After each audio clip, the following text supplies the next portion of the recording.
देखिए बच्चों, आज एक थ्योरम के बारे में हम लोग आपसे बात करते हैं। थ्योरम में लिखा हुआ है इक्वल कोड of a circle are equidistant from the centre. ये कहा गया है यदि हमारे पास कोई सर्कल है और उस सर्कल में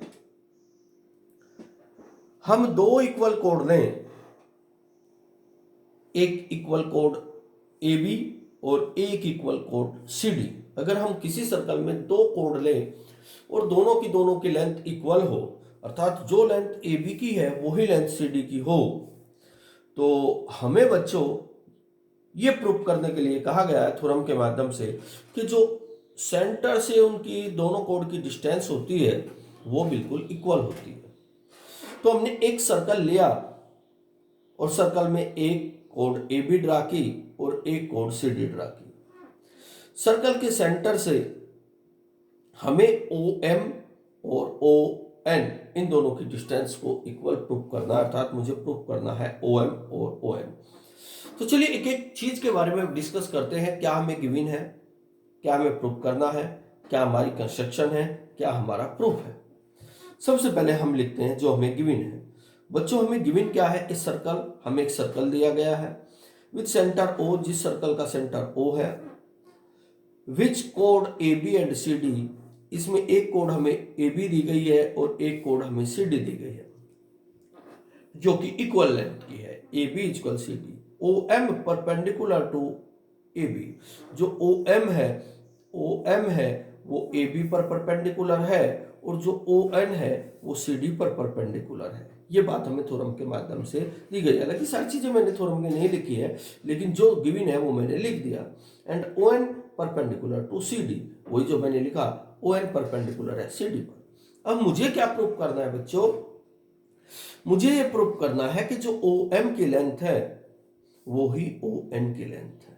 अर्थात हमारे पास जो कोड ए बी है और एक कोड सी डी है, जो डिस्टेंस इस कोड की ओ से एम तक है, यानी कि ओ से इस कोड की जो डिस्टेंस है वो ही ओ से इस कोड की डिस्टेंस होनी चाहिए। ये बात मुझे प्रूव करनी है। सबसे पहले मैंने कंस्ट्रक्शन किया। कंस्ट्रक्शन में बच्चों मैंने क्या किया, कंस्ट्रक्शन में मैंने ओ से बी को मिलाया, ओ से डी को मिलाया, लिखा join O B and C D. O से बी को मिलाया, ओ से सी डी को मिलाया। अब प्रूफ देखिएगा, इसमें मैंने लिखा we know that the perpendicular from the centre of the circle to be code bisect the code.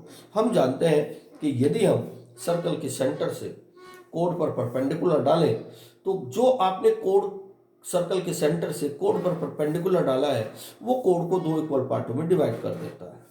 तो ये बात मैंने लिखी, B M is equal to 1/2 A B, यानी कि जो बी एम है ये बी एम इस ए बी की हाफ है। ये थोड़ा मैंने आपको पहले पढ़ाई थी, जो बी एम है ये ए बी की हाफ है। इसी प्रकार इधर देखिएगा, जो एन डी है वो सी डी की हाफ है। सर क्यों? क्योंकि बेटा मैंने ओ से एम पर परपेंडिकुलर डाला, इसलिए ओ जो बी एम है ए बी की हाफ हो जाएगी। ओ से एन पर परपेंडिकुलर डाला तो जो सी एन डी है वो सी डी की हाफ हो जाएगी। यही बात मैंने यहाँ लिखी है। अब बच्चों A B equal C D ये हमें गिवन है, बुक में कहा गया था कि इक्वल कोड है B M equal D N हो जाएगा, क्योंकि A B equal C D था। जब A B equal C D था बच्चों, जब A B equal C D था और ए बी का हाफ बी एम और सी डी का हाफ डी एन, ये दोनों भी एक दूसरे के इक्वल हो जाएंगे। अब मैं दो ट्रायंगल में कंपेयर करता हूं, एक ट्रायंगल ओ एम बी, एक ट्रायंगल ओ एम बी और एक ट्रायंगल ओ एन डी।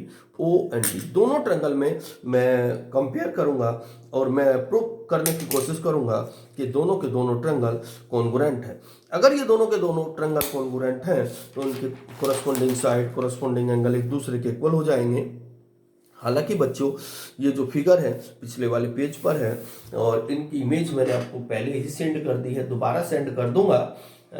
इस इमेज को सामने रख करके जो चीज़ मैं आपको समझाने जा रहा हूँ उसको, क्योंकि ये क्वेश्चन पिछले पेज पर है तो उसको बार बार पलटना मुश्किल हो जाएगा, लेकिन समझाने की कोशिश करता हूँ। बच्चों O M B is equal to O N D 90 degree. चलो बताता हूं, अगर मैं ओ एम बी को देखूं, ओ एम बी मेरे पास बच्चों यहां है, यहां देखिएगा, अगर मैं ओ एम बी को देखता हूं, ओ एम बी मेरे पास 90 डिग्री का है। इसी प्रकार ओ एन डी ये भी 90 डिग्री का है। अब आप देखेंगे ओ बी और ओ डी ये दोनों एक दूसरे के इक्वल है। सर क्यों इक्वल क्यों है? बेटा ओ भी रेडियस है, ओ डी भी रेडियस है। ओ एम मतलब angle O M B angle O N D के इक्वल आया, ये वाला एंगल एक दूसरे के इक्वल आया क्योंकि दोनों 90 डिग्री के हैं। ओ बी ओ डी दोनों रेडियस है, दोनों एक दूसरे के इक्वल आए हैं। और बी एम और बी एम और आपका बी एम और एन डी दोनों एक दूसरे के पहले मैंने प्रूफ कर दिए हैं, क्योंकि A B equal C D था। यहां देखिएगा B M equal D N. बच्चों कितनी चीज मैंने प्रूफ कर दी, ध्यान से देखिएगा। ये वाला एंगल इस वाले एंगल के इक्वल प्रूफ हुआ, ये वाली साइड इस वाली साइड के इक्वल हुई, ये वाली साइड इस वाली साइड के इक्वल हुई। तो इस प्रकार हम कह सकते हैं कि आपका triangle O M B equal हो जाएगा ट्रायंगल ओ एन डी के। इक्वल का मतलब कॉन्ग्रुएंट हो जाएंगे दोनों, इक्वल मतलब शेप और साइज दोनों एक दूसरे के इक्वल होते हैं, तो हम इनको बिल्कुल इक्वल भी बोल सकते हैं। तो दोनों के दोनों ट्रायंगल कॉन्ग्रुएंट हो जाएंगे। अगर बच्चे दोनों ट्रायंगल कॉन्ग्रुएंट हुए हैं तो इसका मतलब इनकी कोरस्पॉन्डिंग साइड भी एक दूसरे के इक्वल होगी बाई सिंप्लिसिटी से। तो मैं बोल सकता हूं इसके ओ एम की कोरस्पॉन्डिंग साइड ओ एन है, तो ओ एम के बराबर बच्चों ओ एन हो जाएगा। यही मुझे इस थ्योरम के माध्यम से बच्चों प्रूफ करना था कि इसमें कोरस्पॉन्डिंग साइड जो ओ एम की लेंथ है ओ एन के इक्वल है। एक बार और जल्दी जल्दी से सारी बातें प्रूफ करता हूं।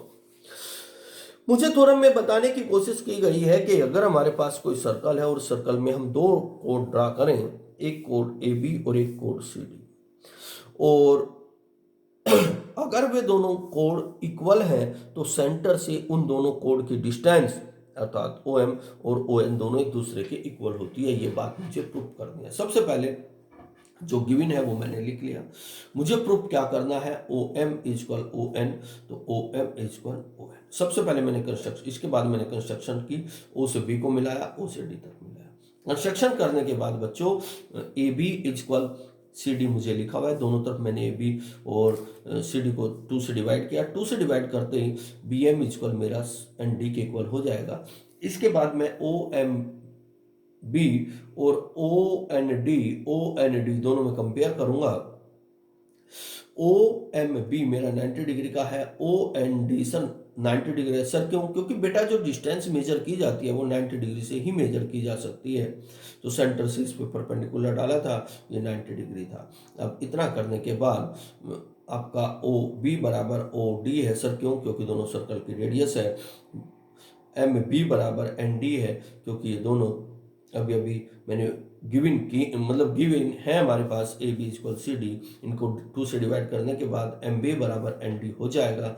इसके बाद ये वाला एंगल इसके इक्वल आया है, ये वाली साइड इसके इक्वल आई है, ये वाली साइड इसके इक्वल आई है, तो दोनों के दोनों ट्रायंगल कॉन्ग्रुएंट हो जाएंगे।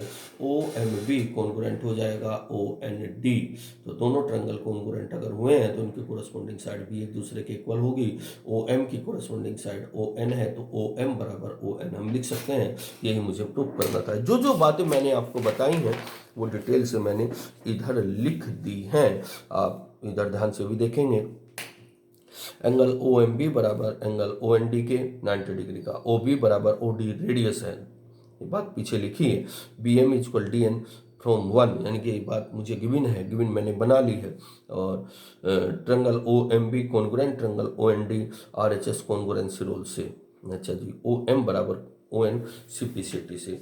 यही मुझे प्रूफ करना था, जो मैंने प्रूफ कर दिया। इस वीडियो लेक्चर के माध्यम से मैंने आपको प्यारे बच्चों एक थ्योरम समझाई है। कल मैं आपको इस चैप्टर की अगले वाली एक्सरसाइज समझाऊंगा। ओके स्टूडेंट्स, तब तक आप इस वर्क को अपनी फेयर कॉपी में कीजिएगा।